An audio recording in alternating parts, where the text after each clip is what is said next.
You're all ready? All right, welcome back. We're continuing Ma'amar Revi'i, the fourth section of the Kuzari. And last week we were discussing, what was it that Moshe Rabbeinu asked when he said, "Show me your glory," right? What is the glory of God? And God said, "You shall see my back, but my face you shall not see." And Rabbi Yehuda Halevi explained another interesting interpretation of the term glory of God, Kevod Hashem, Hare'eni Nait Kevodecha, as in basically all the celestial beings, right? Kind of like making up the king's entourage, right? What they call the Pamalia. And so when he said Hare'eni Nait Kevodecha, it could be understood as, show me all of your creations, all of your highest level creations, which God did do, right? When he said, V'ani avir kol tuvi al panecha, I'm going to bring before you all of my greatness, right? All of the great things. And the Hachamim say, what is kol tuvi? What is all this greatness? Everything that God said, V'yomer Elohim kitov. Everything God said, and behold, it is good, meaning all of the creation of the world. That's what he showed to Moshe. And he said, V'ra'ita et ahorai, you can see me from behind, but you cannot see my face. And what is panim? And what is ahor? We said panim is direct knowledge of God, which is completely beyond human reason. It's beyond our capacity to understand. The only way we have to know God and to learn about God is through indirect knowledge, similar to watching a person walking from behind or from afar, reading a person's body language, and inferring all sorts of characteristics on that person based on how he carries himself, based on his body language. That is kind of like how Moshe got to perceive God, and he got to perceive him on a higher level than anyone else, because God instructed him on the secrets of the universe, we can call it, how the universe works, how it was created. And all this was called the glory of God. And then he says that Rabbi Yehuda Halevi, with this understanding, right, says where it says, say to Zion, your God reigns, the glory of the Lord has risen upon you. With this understanding, you will no longer reject what he has said about the verses, such as, you shall behold the likeness of the Lord. I mean, not talking about God himself, but could be his messengers, the angels, right? They saw the God of Israel. They didn't actually see God himself, but they saw the glory of God. The glory of God could be understood as some created light or some sort of created visual that the people or prophets see. And it could also be understood as the celestial beings, or call it the extraterrestrial, non-terrestrial beings, like the malachim, right? Those kind of beings that the prophets receive their prophecy through, right? Or the teachings concerning Ma'aseh Merkava, the account of the chariot, which we discussed. We spent a lot of time discussing it last week. And Shiur Koma. Shiur Koma is another, we'll call it early Kabbalistic literature, right? Like one of the more authentic Kabbalistic literatures, such as Sefer Yetzirah, which we'll get into later, and Shiur Koma, although Maimonides does have criticism on this specific piece of literature, Shiur Koma. According to some commentators, these expressions refer to the reverence of God that he has implanted in the human heart, as it is written, that his fear may be before your faces or upon your faces. Right?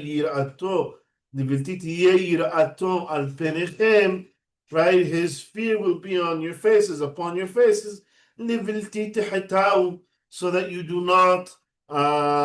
do not sin. This was said specifically after the revelation in Sinai.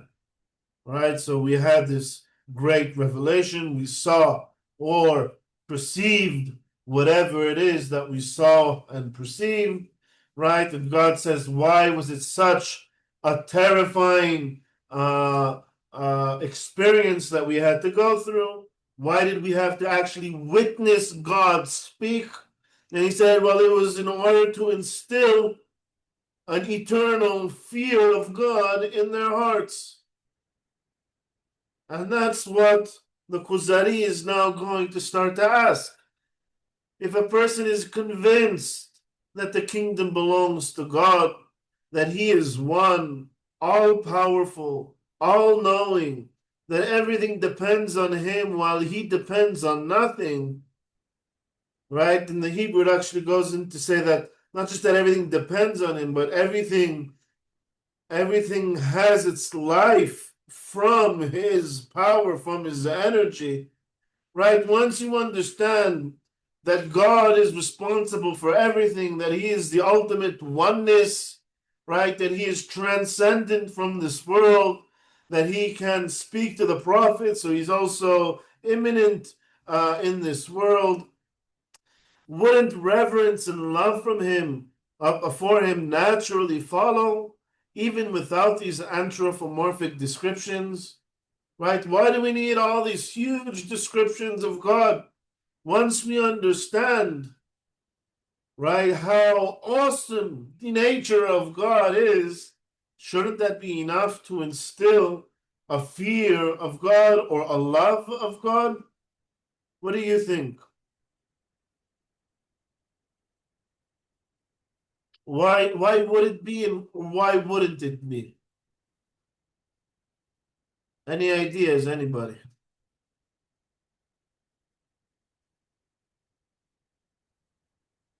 Exactly. That's actually the perfect answer. Like what? Says this is the view of the philosophers.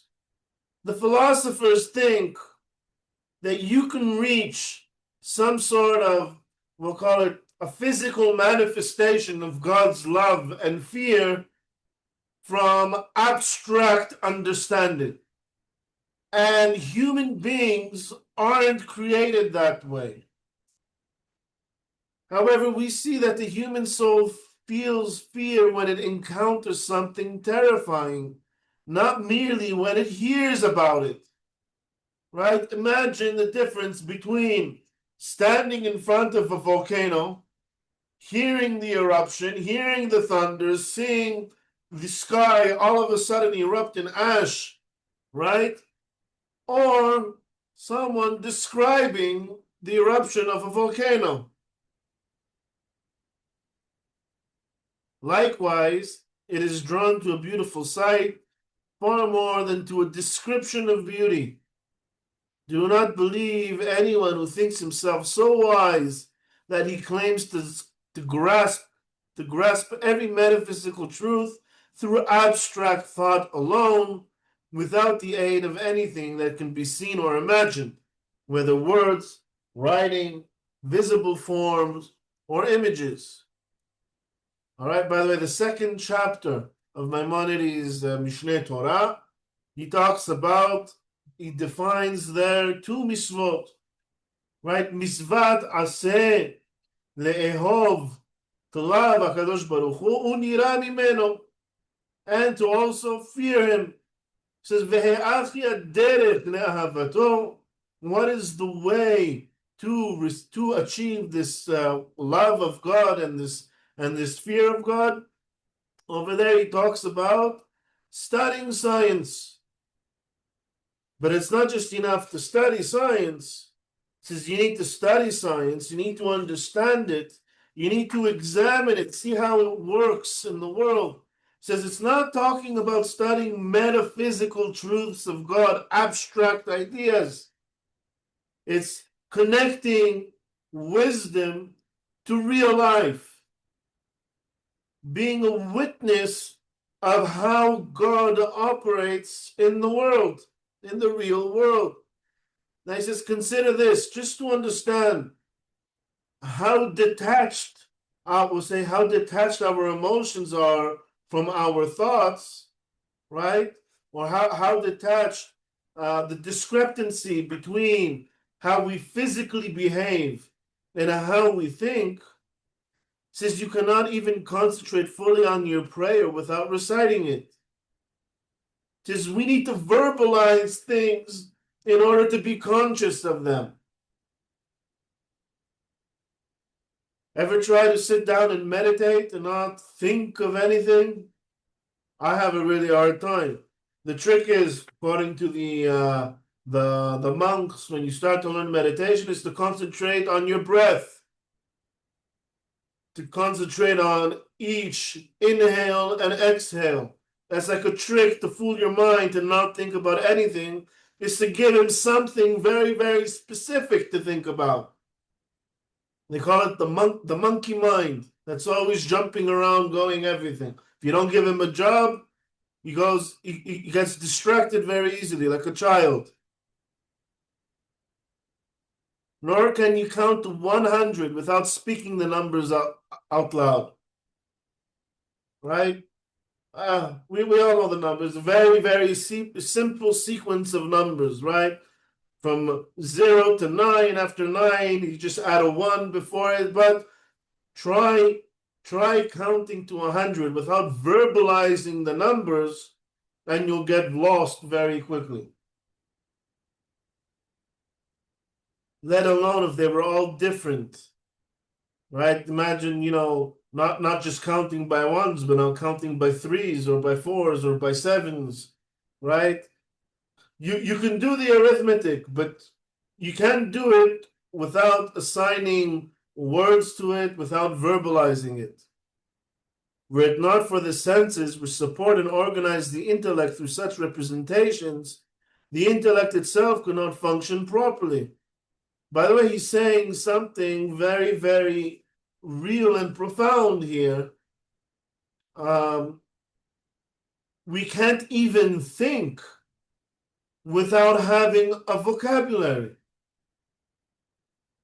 When we learn to speak languages and we learn to assign words to certain objects, that's when we learn to think.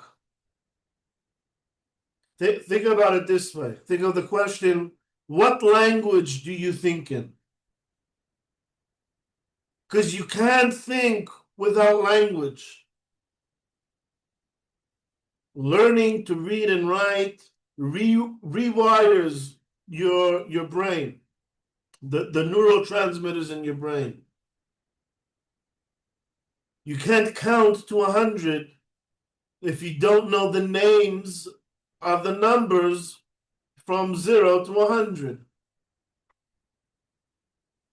For this reason, the prophetic vision portrays God's greatness, power, loving kindness, knowledge, life, eternity, sovereignty, independence, the dependence of everything upon him, his unity and his holiness. Not only that, but in order to describe different aspects of God, or different aspects, we call it the metaphysical world. Metaphysical world, by definition, is a non-defined world. It's a world beyond definition. But without using terms, or even abstract terms like love and knowledge and life, right? Words that we have assigned to certain things that we can experience in our life, you can't even approach the metaphysical world. It's like, think of counting to 100 and then think of counting to numbers that we don't even know about.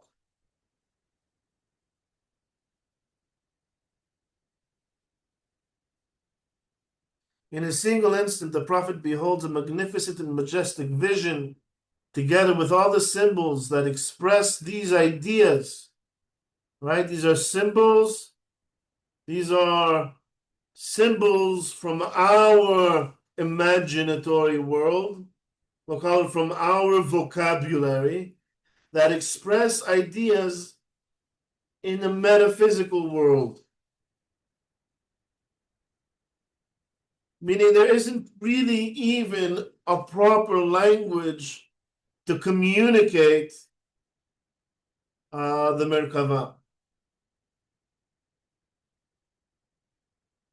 The words that the prophets used to communicate what they understood of the Merkava, even this that we call it a Merkava, the chariots, that's just their best approximation to human language. Because it's already beyond language. By the way, why do I think, right? You've heard me speak about, my my objection to Kabbalah in general and specifically the Zohar. I believe that there is no book on metaphysics because there can't possibly be any book. It's not something you can write. It's something way, way beyond language. All the information that you need in order to understand the Merkava is all in the Tanakh. It's all just learning the subtleties of the Hebrew language to understand what are these symbols and what ideas are these symbols trying to express. There's no need for any other anything else is already beyond language anyways. His splendor, the emblems of his power, the uplifted hand, the drawn sword, the fire, the wind, the thunder, the lightning that obey his commands, the voice that warns, announces, and foretells, the multitude of angels standing before him in humility, his generosity towards all according to their needs, his raising the humble and the humbling of the mighty, right? This is Morish Ashiri. He brings the arrogant down, and he brings up the humble, or he suddenly takes someone like Rabbi Shimon Hanakid, who was a poor peddler, and all of a sudden turns him to the king of Spain's most trusted advisor. He's raising the humble and humbling of the mighty, his outstretched hand towards those who repent, saying, who knows, he may turn and relent. Right? This is in Sefer Yonah. Yonah runs away from the prophecy. He doesn't want to go to Nineveh. He says, because really deep down he knows that Nineveh, they're going to repent, and he's going to make a fool out of himself. Saying in 40 days, Nineveh is going to be overturned. And then 40 days comes and Nineveh is not overturned because he knows they're going to repent. God, that's exactly why he's sending them. He sees God's anger towards the wicked, is removing and appointing rulers while before him thousands upon thousands minister to him. All of this the prophet sees in a single moment. One of my teachers named Acham Faor, he talks about two modes of understanding. It's called simultaneous synthesis and successive synthesis. What's the difference? Simultaneous synthesis is usually when something is viewed, when you see a picture and all the information comes to you at once. Successive synthesis is like in language, or when you read, where you get a bit of information and you need to add it to the sequence of what you already heard. Right? So let's say we're hearing the 10 Commandments. Anochi Adonai Elohecha. Right? That's a whole sequence of syllables, right? That you hear and you add them together and you understand Anochi Adonai Elohecha. And that unravels over time. So it's successive synthesis, right? As opposed to simultaneous synthesis when you see a picture of something. So he's describing this really rich picture, right?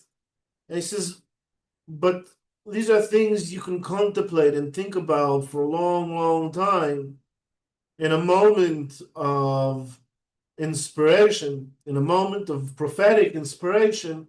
It all comes to you at once. All the information comes in that one single moment.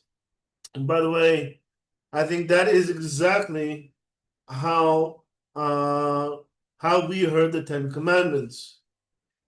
Right? It says, "Vayiru et hakolot." It says the people, they saw the vision, they saw the sound. What was the sound? What kolot? I think that's what it was. It was Anochi Adonai Elohecha. What does that mean that they saw those sounds? Well, God, if He's broadcasting everything, He's broadcasting it all at once.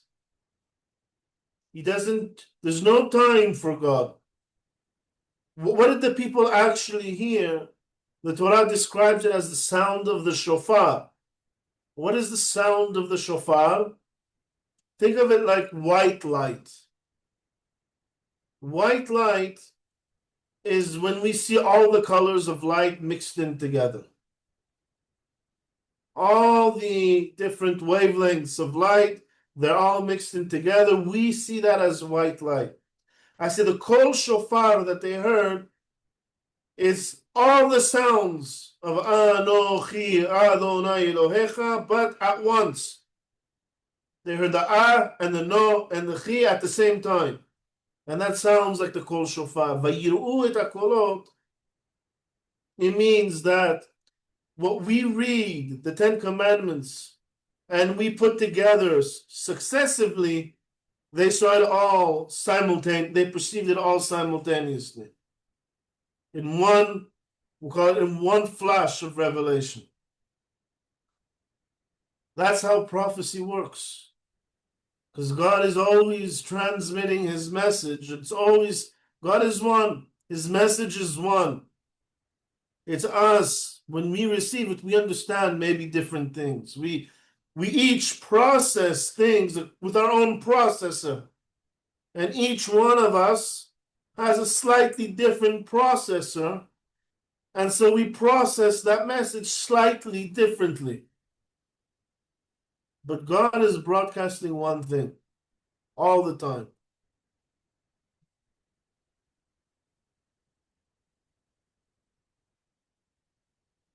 But when I say that to you, does that instill any fear or love of God? No, it's just abstract intellectual ideas. Intellectual ideas don't motivate emotion and action. So they understand these big ideas and they need to now somehow transmit it in a language that we understand. And so while he's the sovereign of the universe, the closest thing we know to a sovereign of the universe is the king going down with his chariots and his military surrounding him, and that instills fear in us. So that's what they describe for us.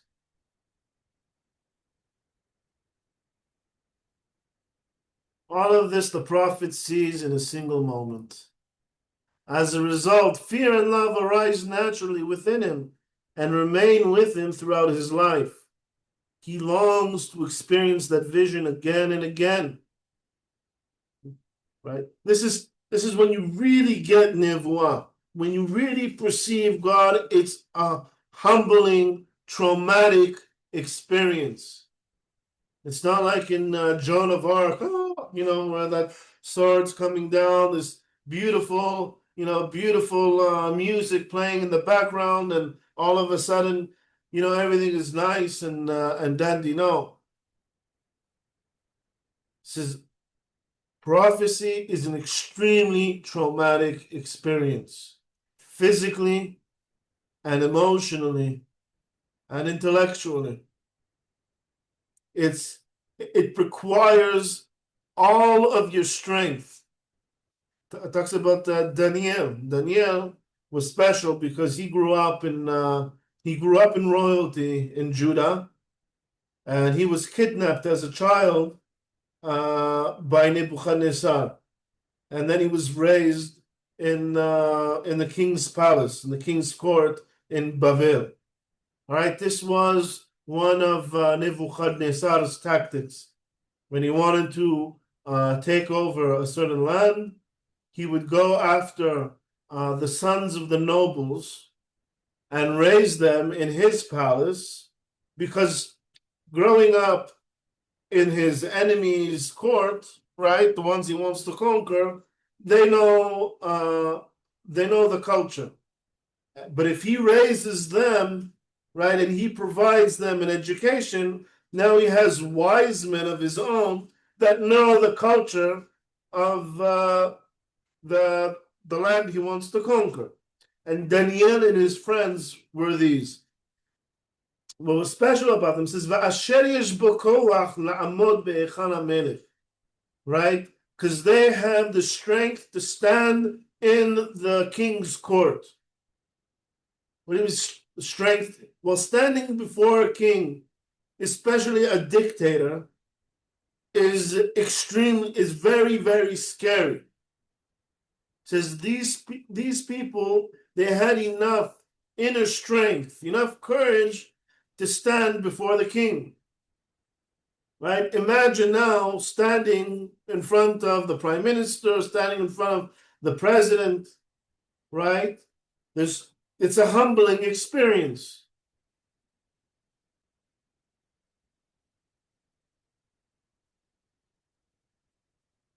So when they experience Nivwa, the prophets, right, that experience instills fear and love. That's why scripture regarded as such a remarkable event that the Lord appeared to Solomon twice, right? Shlomo HaMelech, he got this moment of inspiration once, and then he had it again at some later stage in his life, and this was like a remarkable achievement. Can any philosopher attain such an experience? What do we have to really get to that level before actually becoming prophets? How can we what has the Torah given us to, we'll say, to experience? Think of an all-immersive experience of standing before the king in his palace, right? Really instill this awe and love and fear of God. There's a whole section of mitzvot, maybe making up 2/3 of the Torah, that is directed at that. Any ideas, anybody? Where would you stand before the palace of the king?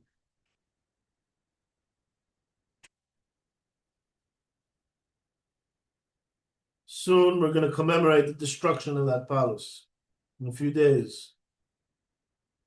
Right? God wanted us to build this huge palace so that he seemingly has a dwelling place among us, so that we can perceive God. Anybody could go up to his temple, hear the beautiful music, see all the glory of God, all this in service of God. All this is intended to instill a deep love and awe of God, and to prevent us from doing averot by feeling God's presence with us all the time. That's as grounded in reality as it can get, not abstract ideas about God. But imagine yourself standing there in the Mikdash, hearing the Leviim play music and singing, this huge building. If you've seen the Temple Mount now, and you've seen how big the Dome of the Rock is, right? Think the temple was almost twice its height. It was a huge building.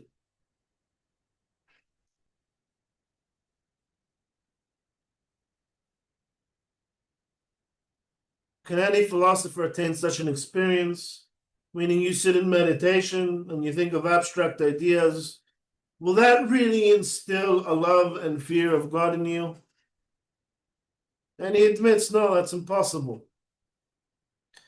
Thinking is like telling a story. Just as a person cannot tell two things at the same time, even if he could, no listener could understand them both simultaneously.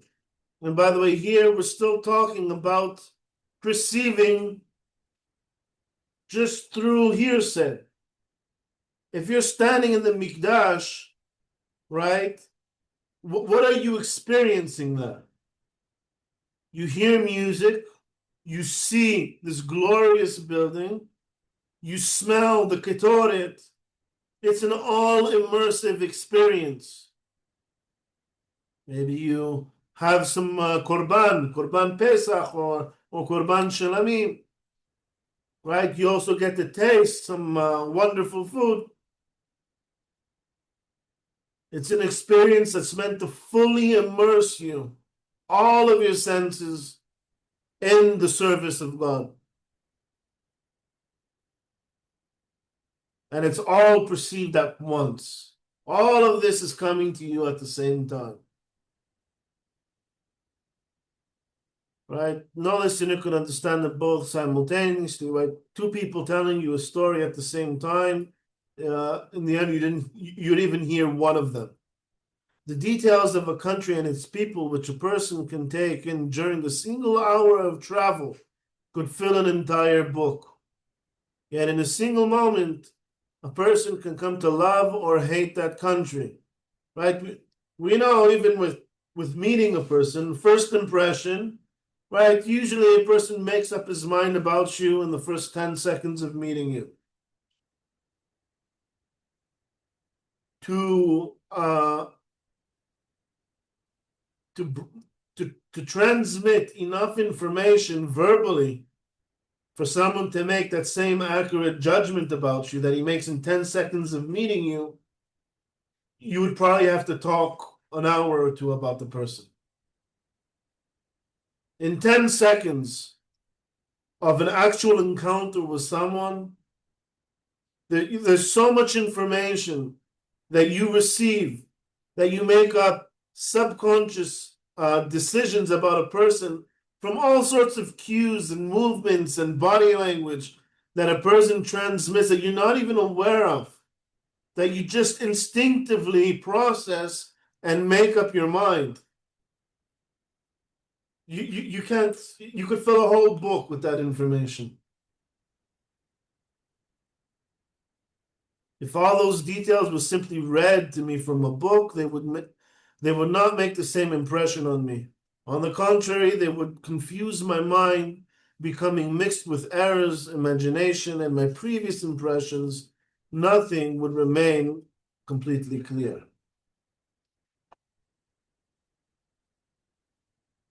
So after all this understanding of God and his names, right, the real way to really, we'll say, to feel God. Says God, he's this transcendent being on one hand, and he seems so far detached from our reality on one hand. But on the other hand, we're living with him, right? We have this love of God and we're in service of this God, and he reveals himself to us, right? But to really achieve that level of existence, of understanding of God, and probably, in order to achieve nivuah, we need to have this Beit Mikdash again.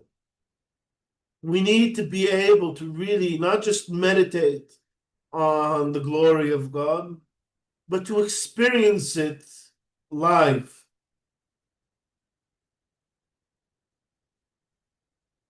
We have this on Yom Kippur, right? We read the Seder Avodah. After in Musaf, when we do the Musaf of Yom Kippur, in the middle of the Musaf, we switch to Seder HaAvodah, describing the actual ritual, the worship, the ritual that they did in the Mikdash on Yom Kippur, right? And it goes into a lot of detail. And then we end the Seder Avodah with a piyut that says, Ashrei ayin ra'ata kol ele. It says, blessed is the eye who actually saw all this.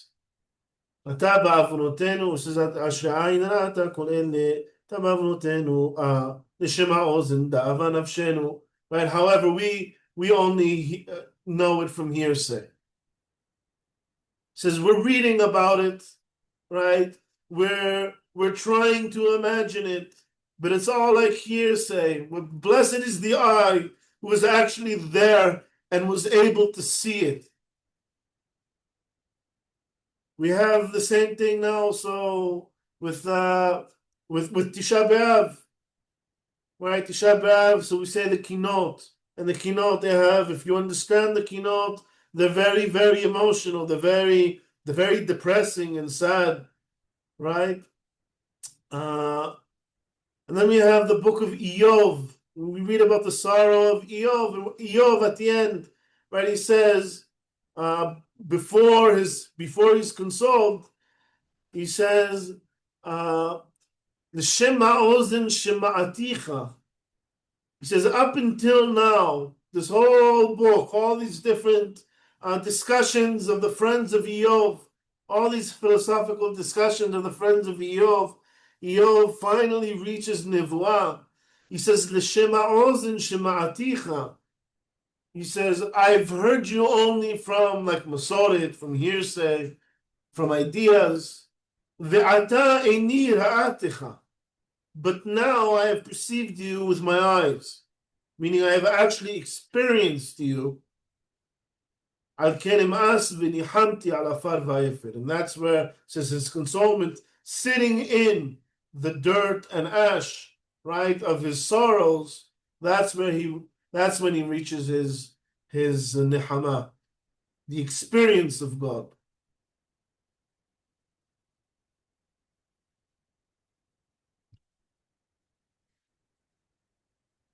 In a single moment, a person can come to love and hate a country. If all those details were simply read to me from a book, right, like the Seder Avodah, they would not make the same impression on me. On the contrary, they would confuse my mind, becoming mixed with error, imagination, and my previous impressions. Nothing would remain completely clear. Right? We're yearning for this experience, this direct experience of God. It says we are like those with weak eyesight, unable to endure the full brightness of the light. Therefore, we rely on those with clear vision who came before us and were able to see. Just as a person with healthy eyes can look at the sun pointed out to others and observe it only from certain elevated places and at certain times of the day when it rises, right? Because you can't look at the sun directly in the middle of the day. There are certain times where we can see the sun, actually see it, look at it, right? But you need someone who can see in order to see the sun. He says all the philosophers, they never saw the sun. They can't really direct you to the sun and tell you what it looks like. They've never experienced God. The prophets have. They've seen, and they can tell you where to go to see it.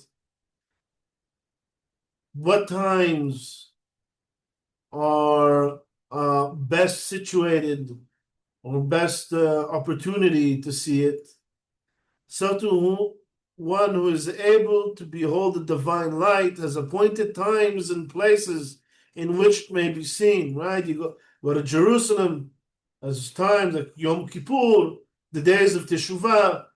We say soon will be in Chodesh Elul. Elul is Zanile Dodi Vidodi Li. Right? They say the king is in the fields. Says that is like the best time for Teshuvah. That is, so to speak, when God is closest to us. It's like the sunset, the time where you could actually see the sun. The appointed times are the hours of prayer, especially on the days of repentance, right? The 10 days of Teshuvah, and the appointed places are the places of prophecy, right? Eretz Yisrael, Har Moriah. Then it seems that you also acknowledge the influence of particular hours, days, and places, just as the astrologers do. Says, oh, so there's a mitzvah, lo te'onenu, right? You can't make judgment based on certain times of the day. We see a sign, right? Or there's an eclipse today. That means it's going to be a bad day, bad luck, right? How different is what you're saying of certain days where maybe you're more likely to get inspiration, in certain places that are better for getting this inspiration, right? And what the astrologers say, that there are certain times that are better, you have better luck in business or worse luck in business. It says, we cannot deny that the heavenly spheres exert an influence upon things in the earthly world. We must acknowledge that the material conditions of generation and decay depend upon the heavenly spheres. He says, when we reject astrology, we're not rejecting the idea that the sun exerts some force on the earth and maybe even exerts some sort of, we'll call it emotional force on the earth. And we actually know that solar flares cause all sorts of social uprisings. We found correlations between these things, right? We do know that the different stars have different effects even on the human psyche. It says nobody's denying that. The forms themselves, however, the particulars, come from the one who orders and governs all things, using the spheres as instruments to preserve whatever he wills to exist. The details of this process are unknown to us. It says, we don't deny that the entire universe, right, and everything in the universe has this function, and that they exert forces on us, and they affect the weather, right? And the weather affects our mood and affects maybe the moods of an entire civilization, right? But says, we know that these are instruments of God for governing the earth or governing humanity. He guides the forces of nature through his will, and we don't have the capacity to really understand how it works in detail. Even today, where we have great models for weather forecast, right? Weather forecast has an accuracy within a few days. Beyond that, it's impossible to forecast. And there's so many variables contributing to how the celestial beings exert their force on earth and affect weather and affect the human psyche, right? Nobody really understands it. It says, we know that there is an effect, but what we say is, first of all, you can't worship these entities. We worship the one who governs all these entities. We don't worship the sun or Jupiter. We worship God who creates them and moves them, and thereby affecting what goes on in our lives. But furthermore, we don't pretend to understand how it works.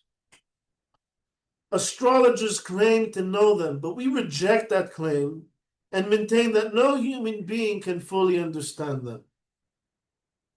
If we find that any part of this knowledge is confirmed by the divine Torah, we accept it. None of it is confirmed by the Torah. The Torah rejects it. The Torah rejects it. Science rejects it. Science accepts that the different stars can exert some sort of force on the earth and affect different things that affect humanity, right? But they reject the idea that you can predict anything based on that. Even then, however, we are satisfied with only the astronomical knowledge possessed by our sages, because we seek knowledge that is supported by divine authority and is therefore reliable. Meaning, even what these astrologers claim to know, the bottom line is all based on speculation.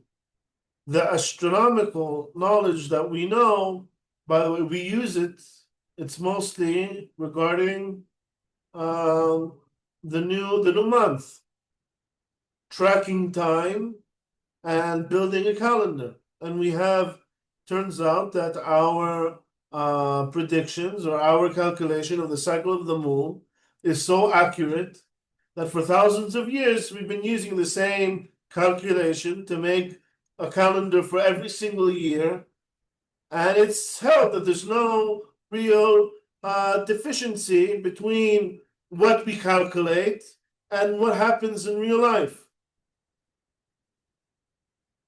Even now, every month I calculate when the new moon is going to be based on Hilchot Kiddush HaChodesh, and every month the moon shows up. The moon, it's as if he's doing the same calculation as me.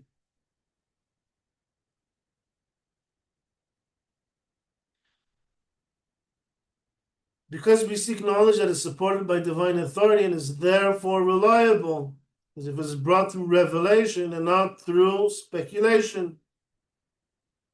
Without that, it is merely speculation. There is more truth in what we observe here on earth than in such claims about the heavens. Bottom line, better to study science than to study astrology. Study astronomy, don't study astrology. Because those are facts that we can observe, we can witness, we can track, we can corroborate, we can predict and adjust our understanding based on whether the predictions came true or not. We can calculate, right? And use that, we'll call it verified knowledge. Use the verified knowledge as a gateway to approaching God. Remember, this is part of the glory of God. If you want to see the glory of God, right, learn to see his created universe. And to really see his created universe, learn the science behind it. If you've ever seen that lecture I once brought of Walter Lewin, a Dutch physicist teaching at MIT in the States, he has a lecture called The Beauty of the Rainbow, the hidden beauty of the rainbow. He opens up his lecture asking 6 questions, right? Like, what is the color sequence of the rainbow? What is the radius of the rainbow? Is there, when there's a rainbow, is there also a secondary rainbow? Have you ever seen the secondary rainbow? What is the color sequence of the secondary rainbow? And by the way, sometimes there's even a third rainbow. What is the difference in the illumination of the sky under the rainbow and above the rainbow? Have you ever realized that the sky below the rainbow is much brighter than the one above it? Right? He asks all these questions. So then he gives an entire lecture on the physics of the rainbow. And then after that, you never see the rainbow the same way again. You realize that you've never actually seen a rainbow before. He calls it a disease, and it really is, because now, after seeing that lecture, maybe it was 15 years ago or something when I saw that lecture, every time I see a rainbow, I look for the secondary rainbow, and if it's strong enough, I also look for a third rainbow. Sometimes you can even see a third rainbow. And I look for a dark band. The darkest part of the sky is a section between the main rainbow and the secondary rainbow. And before that lecture, I've never seen that before. You want to get a real impression, a love of God, and a feeling of this awesomeness of God, right? Well, one, he asked us to build a mikdash for that. Until then, right, what we can do, and even then, what we should do, study the world that he put in front of us. That is the glory of God. The more you understand it, the more you actually see it. That is a much more profound experience of knowledge of God, because it's something that you are fully immersed in.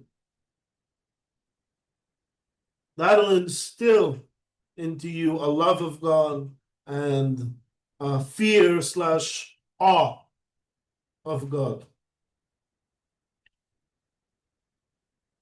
The one who truly understands these matters is the genuine prophet, right? Meaning actually experiencing God on a deep level, perceiving him. And the place where they are revealed is the true place of worship, for it is a place chosen by God. And the Torah that comes forth from it is the true Torah. And next lecture, we'll see how the other monotheistic religions, they all agree that this is the place of Nevuah. It's like God designed, taking into account how all the stars in the universe can affect the climate of the world. And he picked out this perfect piece of real estate where we get nice, moderate weather, even when like the rest of the world is going through, I don't know, now in Europe they have a heat dome, right? And also in Saudi Arabia they're having a heat dome. It's probably even worse over there, right? You have hurricanes in the States, you have volcanoes everywhere, right? All sorts of places. But he picked out this perfect piece of real estate where we don't get tsunamis and we don't get extreme weather, and we have nice balanced climate that can put us in a good mood